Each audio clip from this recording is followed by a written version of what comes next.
Hello everyone. तो आज के इस लेक्चर में आप सभी का स्वागत है।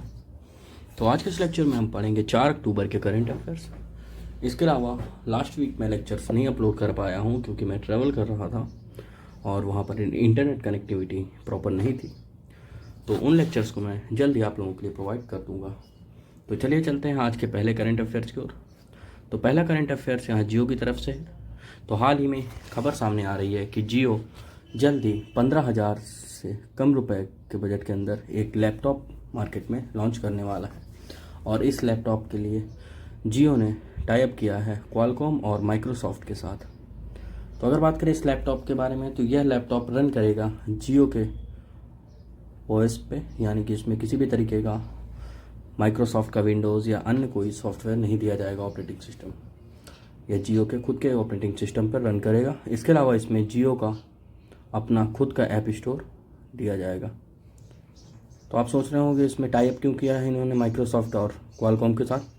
तो क्वालकॉम इस लैपटॉप के चिपसेट को मुहैया कराएगा और माइक्रोसॉफ्ट इस लैपटॉप के अंदर जो ऐप्स होंगे उनके डेवलपमेंट में जियो की हेल्प करेगा। तो चलिए चलते हैं अगले करेंट अफेयर्स की ओर। तो अगला करेंट अफेयर्स यहाँ पर डिफेंस डील से रिलेटेड है। तो हाल ही में भारत और आर्मेनिया के बीच एक डिफेंस डील साइन हुई है, जिस डील के तहत भारत आर्मेनिया को मिसाइल्स, रॉकेट्स और अन्य एमुनेशन मुहैया कराएगा। आपको पता होगा कि आर्मेनिया का अजरबैजान के साथ कॉन्फ्लिक्ट चल रहा है, तो इस वजह से यह डील और भी ज़्यादा मायने रखती है।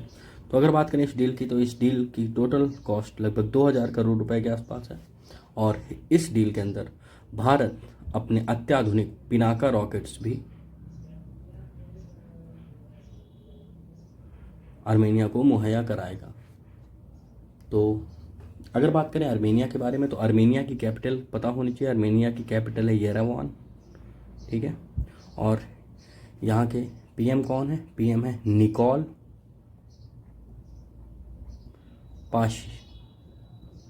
पाशिनियान, ठीक है। तो चलिए चलते हैं अगले करंट अफेयर्स की ओर।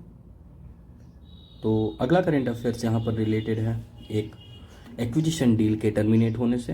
तो हाल ही में प्रोसेस एनवी ने एक एक्विजिशन डील को टर्मिनेट किया है। और इस डील में क्या था? तो इस डील में प्रोसेस एनवी की जो कंपनी है पेयू, यह एक्विजिशन करना था इसको बिलडेस्क एक इंडियन पेमेंट गेटवे प्रोवाइड करने वाली कंपनी है। तो इसका एक्विजिशन करने की बात चल रही थी और इस टोटल एक्विजिशन डील की कॉस्ट थी $4.7 बिलियन।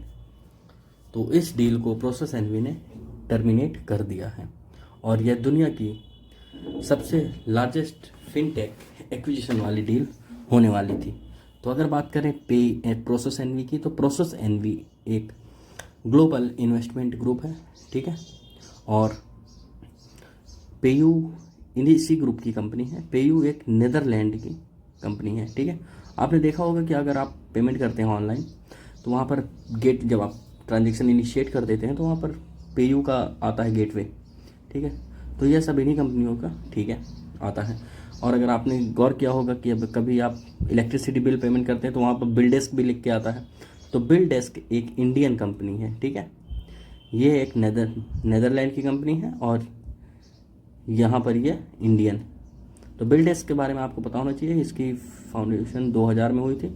इसका हेडक्वार्टर मुंबई के अंदर है, ठीक है। तो इन्हीं की एक्विजिशन डील कैंसिल हो गई है।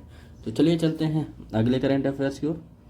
तो अगला करंट अफेयर्स यहाँ पर इलेक्शन अवेयरनेस से रिलेटेड है।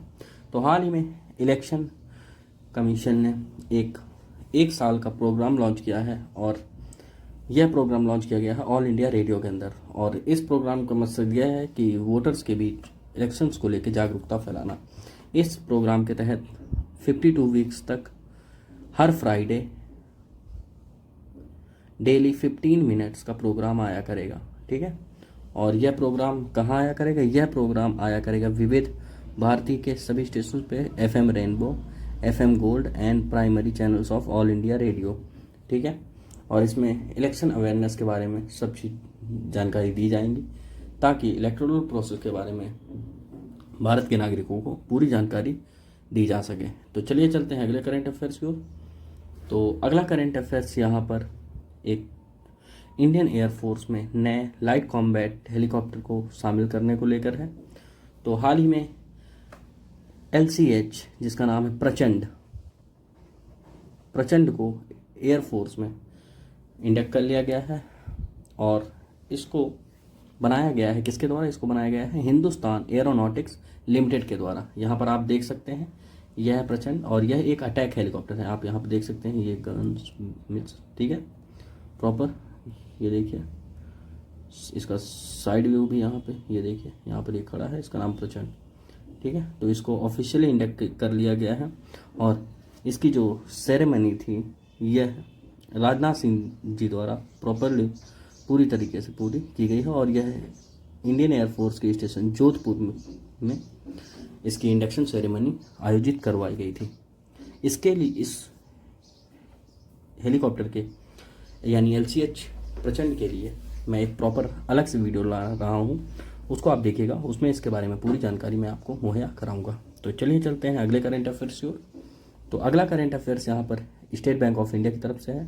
तो स्टेट बैंक ऑफ इंडिया ने गांधी जयंती के मौके पर ग्राम सेवा प्रोग्राम शुरू किया है, ठीक है। और यह प्रोग्राम भारत के 6 स्टेट्स के अंदर शुरू किया गया है और यह 6 स्टेट्स क्या हैं? हरियाणा, गुजरात, महाराष्ट्र, पंजाब, तमिलनाडु, वेस्ट बंगाल। तो इन स्टेट्स के 30 जो रिमोट विलेजेस होंगे, ठीक है, जो 30 रिमोट विलेजेस होंगे उनको SBI द्वारा एडॉप्ट किया जाएगा ताकि उनको डेवलप किया जा सके। तो अगर बात करें स्टेट बैंक की, तो स्टेट बैंक के बारे में आपको पता होना चाहिए। स्टेट बैंक 1955 में बनाया गया था, ठीक है। इसके पहले यह इंपीरियल बैंक के नाम से जाना जाता था। इसका हेडक्वार्टर कहाँ है? इसका हेडक्वार्टर मुंबई के अंदर है और इसके चेयरमैन कौन है? दिनेश कुमार जी। तो चलिए चलते हैं अगले करंट अफेयर्स की ओर। अगला करंट अफेयर्स यहाँ पर एक हरिकेन को लेके है। तो हाल ही में फ्लोरिडा के अंदर इयान हरिकेन ने भारी तबाही मचाई है और यह न्यूज़ में था तो मैंने इसलिए इसको कवर किया है, तो आप इसका नाम याद रखिएगा। इस हरिकेन के कारण 27 से ज़्यादा लोगों ने अपनी जान गंवा दी है। तो चलिए चलते हैं अगले करंट अफेयर्स की ओर।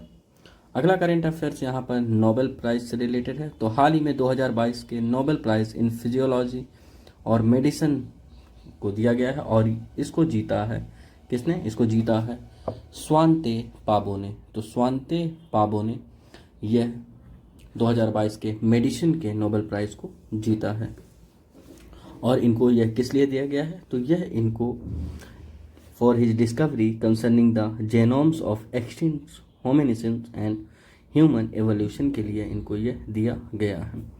तो अगर बात करें नोबेल प्राइज़ के बारे में, तो नोबेल प्राइज़ जो मेडिसिन के क्षेत्र में दिया जाता है इसकी शुरुआत 1901 में हुई थी और यह दिया किसने जाता है? यह दिया जाता है स्टॉकहोम, ठीक है, स्टॉकहोम जो कि स्वीडन के अंदर है, ठीक है। तो वहाँ पर यह दिए जाते हैं। तो चलिए चलते हैं अगले करंट अफेयर्स को। अगला करंट अफेयर्स यहाँ पर भारतीय अर्थव्यवस्था से लेके है। तो हाल ही में भारतीय अवस्था के बारे में डॉयचे बैंक के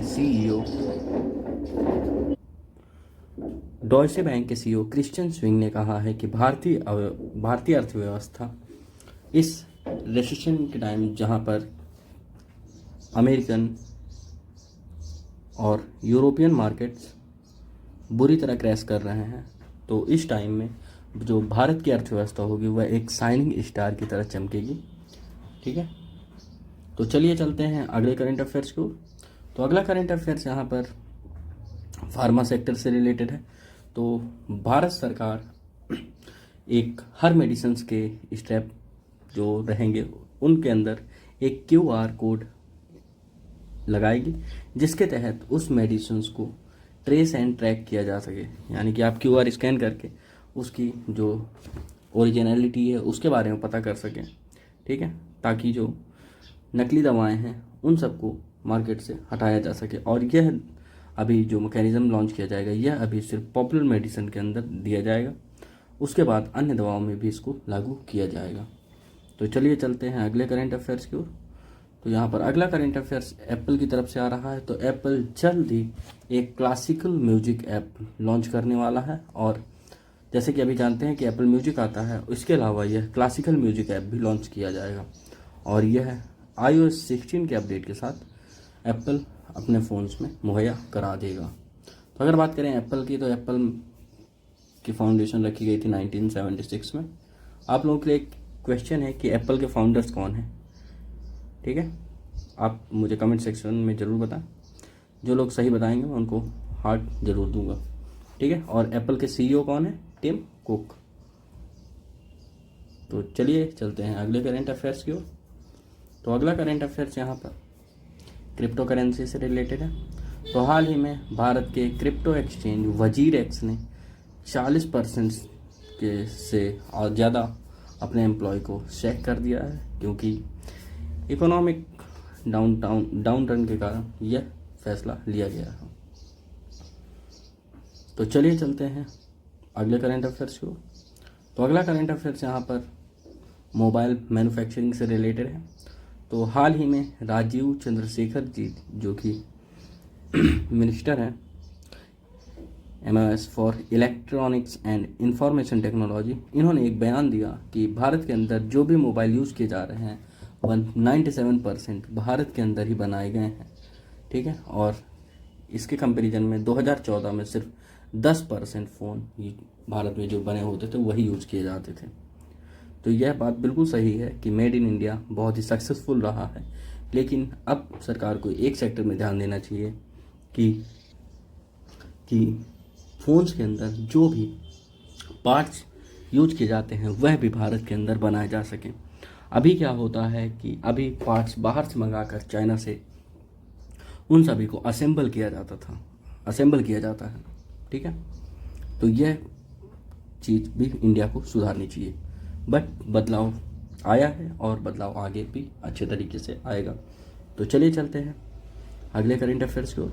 तो अगला करेंट अफेयर्स यहाँ पर इकोनॉमी से रिलेटेड है। तो Swiss banking giant Credit Suisse अपने सर्वाइवल के लिए लड़ रहा है, यानी कि स्विस ये जो बैंकिंग जायंट है क्रेडिट सुइस, इसकी जो हालत बहुत ही खस्ता हाल हो चुकी है। इसकी जो मार्केट कैपिटलाइजेशन $22.3 बिलियन थी वह घटकर $10.4 बिलियन आ चुकी है। और इसके पीछे मेन यही है कि क्रेडिट सुइस के जो टॉप मैनेजमेंट है उसने छोड़ दिया है। इसके अलावा बैंक के कुछ स्कैम भी सामने आए। तो चलिए चलते हैं अगले करेंट अफेयर्स की ओर। तो अगला करेंट अफेयर्स यहाँ पर भारत की ऑयल सेक्टर से रिलेटेड कंपनियों को लेके है। तो हाल ही में भारत सरकार ने फैसला लिया है कि जो विंडफॉल टैक्स लगाया गया था उसको अब गवर्नमेंट कट डाउन कर देगी, यानी कि जो ऑयल कंपनियां हैं उनको थोड़ा प्रॉफिट ज़्यादा मार्जिन रहेगा। तो इसी को देखते हुए ONGC, ऑयल इंडिया, इन जैसी कंपनियों के आज स्टॉक मार्केट में शेयर काफ़ी छलांग लगाए थे। तो अगर बात आपको विंडफॉल टैक्स पता होगा क्या होता है, विंडफॉल टैक्स अगर आपको पता है, ठीक है, तो आप बताइए, और अगर आपको नहीं पता है तो आप मुझे बताइएगा, मैं इसके रिगार्डिंग एक लेक्चर आप लोगों को बना के दे दूँगा। तो चलिए चलते हैं अगले करेंट अफेयर्स की ओर। तो अगला करेंट अफेयर्स यहाँ पे स्वच्छ सर्वेक्षण 2022 को लेके है। तो हाल ही में स्वच्छ सर्वेक्षण 2022 जारी किया गया, जिसमें इंदौर भारत का सबसे साफ सुथरा शहर घोषित किया गया है। दूसरे पायदान पर सूरत, तीसरे पायदान पर नवी मुंबई, विशाखापट्टनम, विजयवाड़ा, भोपाल, राजकोट, अहमदाबाद, पुणे, ग्रेटर हैदराबाद। तो चलिए चलते हैं अगले करेंट अफेयर्स की ओर। अगला करेंट अफेयर्स यहाँ पर स्पोर्ट्स से रिलेटेड है। तो हाल ही में रेड बुल के सर्गियो पेरेज ने सिंगापुर ग्रांप्री को जीत लिया है, और सिंगापुर ग्रांप्री में दूसरे स्थान पर कौन रहे हैं? दूसरे स्थान पर रहे हैं चार्ल्स लेक्रेक। इसके अलावा जो मैक्स वेरस्टेपन है वह 7वें पायदान पर खिसक गए हैं। तो सर्गियो पेरेज ये हैं, आप देख सकते हैं, ये रेड बुल के ड्राइवर हैं। तो चलिए चलते हैं अगले करेंट अफेयर्स को। तो अगला करेंट अफेयर्स यहाँ पर स्पोर्ट्स जगत से है। तो रोहित शर्मा भारत के पहले क्रिकेटर बन गए हैं जिन्होंने 400 T20 मैचेस खेले हैं। तो यह कारनामा करने वाले यह भारत के पहले खिलाड़ी बन गए हैं, और यह इन्होंने उपलब्धि हासिल की है भारत और दक्षिण अफ्रीका के बीच अभी हाल ही में दूसरे T20 आयोजन के दौरान, जो कि असम के अंदर आयोजित करवाया गया था। तो चलिए चलते हैं अगले करंट अफेयर्स की ओर। इसके अलावा मैं आप लोगों को एक चीज़ और बता दूं, T20 में सबसे ज़्यादा रन बनाने वाले भी भारत के ये नंबर 1 क्रिकेटर हैं। तो चलिए चलते हैं अगले करंट अफेयर्स की ओर। अगला करंट अफेयर्स यहाँ पर स्पोर्ट्स से रिलेटेड है, लेकिन बहुत ही ख़राब खबर है यहाँ पर कि इंडिया के जेवलिन थ्रोवर शिवपाल सिंह को डोपिंग के कारण 2025 तक के लिए सस्पेंड कर दिया गया है। तो यह है शिवपाल सिंह जी। इन्होंने 2019 में एशियन गेम्स में मेडल भी जीता था और इनको डोपिंग के कारण 2025 तक प्रतिबंधित कर दिया गया है, और यह नाडा के द्वारा यानी नेशनल एंटी डोपिंग एजेंसी के टेस्ट में फेल होने के कारण किया गया है। तो चलिए आज के करंट अफेयर्स में इतना ही। अगर आप लोगों को किसी भी तरीके का कोई भी क्वेश्चन हो तो आप मुझसे पूछ सकते हैं, तो मैं जल्द से जल्द कमेंट सेक्शन में आपके रिप्लाई करूंगा। इसके अलावा अगर आपको वीडियो पसंद आया हो तो लाइक करें, चैनल को सब्सक्राइब करें, ताकि आपको डेली करंट अफेयर्स मिलते रहें। तो चलिए मिलते हैं कल के करंट अफेयर्स वीडियो में। Thank you.